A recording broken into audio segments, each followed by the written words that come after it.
mo yan, nene. Kinakain mo. Ano ba yan? Itlog na? Ano pangalan ng itlog? Pugo? Kinakain mo. O, subo mo. Pakita mo. Kinakain mo. Itlog. O, cover mo. Itlog ng pugo. O, naipalitan ng ano. Napalitan ng sapatos. Saan nakapamili? Bumili ng sapatos din ang pandit. Parehong kaliwa binigay. O, dali na subo na.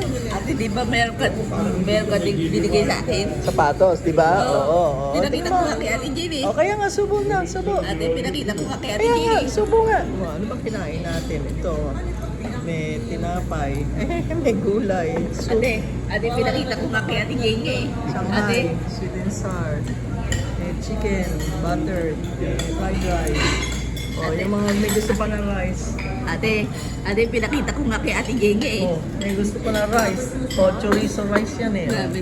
Then, subo na. Ate, Subo na, subo na. Subo na, kain na. Yeah, very good. Sumusubo. Oo, very good. Sumusubo. Makain na, no? Very good. Saan ba kami? Nasa kumida kami. Ate, pinakita ko nga kay Ate Jenny ang abesyos ko nga eh. O kaya nga, oo. Sosot mo yon. O bukas sosot mo yon. Huwag lang uulan. Ha?